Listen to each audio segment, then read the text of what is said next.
بسم اللہ الرحمن الرحیم۔ سو کر اٹھنے کی سنتیں۔ نمبر 1، نیند سے اٹھتے ہی دونوں ہاتھوں سے چہرہ اور آنکھوں کو ملنا۔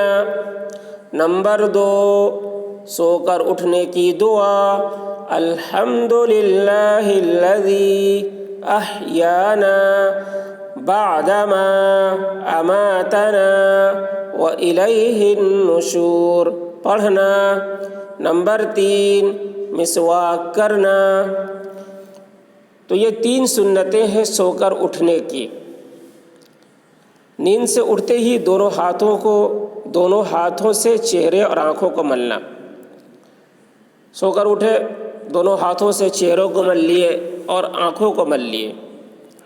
اس سے کیا ہوگا کہ نیند بھی پوری طریقے سے چلی جائے گی۔ آنکھوں کو ملنے سے چہرہ کو مل لیں گے تو چہرہ بھی تھوڑا جو ہے، کیونکہ آدمی جب سویا رہتا ہے تو اس کا بدن کا سارا عضو ڈھیلا پڑا رہتا ہے۔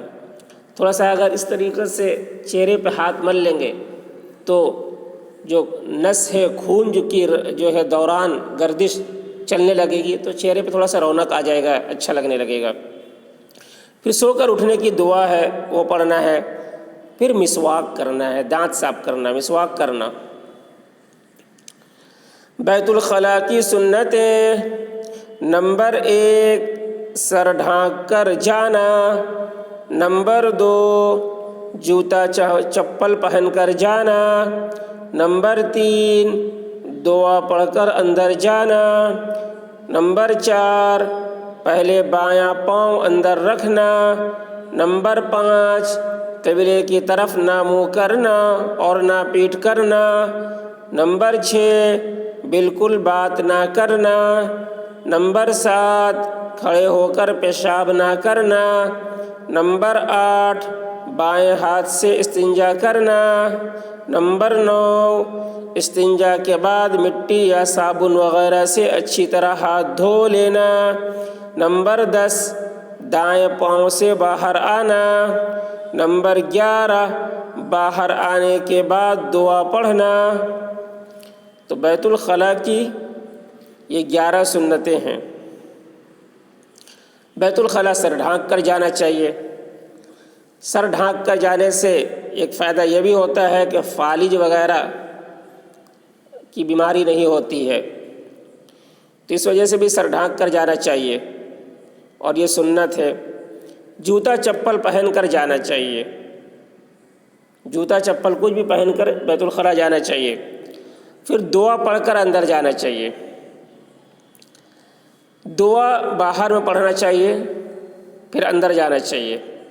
پہلے بایاں پاؤں اندر رکھنا چاہیے اور قبلہ کی طرف نہ منہ کرنا ہے نہ پیٹھ کرنا ہے۔ تو بیت الخلاء ٹوائلٹ کو اس ڈھنگ سے بنانا چاہیے کہ نہ ہی اس کی طرف قبلہ کی طرف نہ منہ ہو اور نہ پیٹھ ہو، تو اس طریقے سے بنانا چاہیے۔ اور بیت الخلاء میں جا کر بات نہیں کرنا چاہیے، بات بالکل نہیں کرنا ہے، خاموشی کے ساتھ کرنا ہے۔ اور کھڑے ہو کر پیشاب نہیں کرنا ہے، بیٹھ کر پیشاب کرنا ہے۔ اور بائیں ہاتھ سے استنجا نہیں کرنا ہے۔ استنجا کہتے ہیں ناپاکی کو دور کرنا۔ جیسے پیشاب کرنے کے بعد پانی سے جو دھوتے ہیں، پانی سے دھو کر پیشاب جو پیشاب کے قطرے کو جو دور کرتے ہیں، تو اس عمل کو استنجا بولتے ہیں۔ پیشاب کرنے کو استنجا نہیں بولتے ہیں، بلکہ ناپاکی کو دور کرنے کو استنجا کہتے ہیں۔ پھر یعنی پیشاب کر کے پانی سے جو دھوتے ہیں یا پھر ڈھیلا وغیرہ سے جو سکھاتے ہیں پیشاب کو، اس عمل کو استنجا کہتے ہیں۔ استنجا کے بعد مٹی یا صابن وغیرہ سے اچھی طرح ہاتھ دھو لینا چاہیے۔ استنجا کرنے کے بعد ہاتھ دھو لینا چاہیے۔ دائیں پاؤں سے باہر آنا چاہیے۔ جانے ٹائم بایاں پاؤں پہلے اندر رکھے اور نکلنے ٹائم دایاں پاؤں پہلے باہر نکالے۔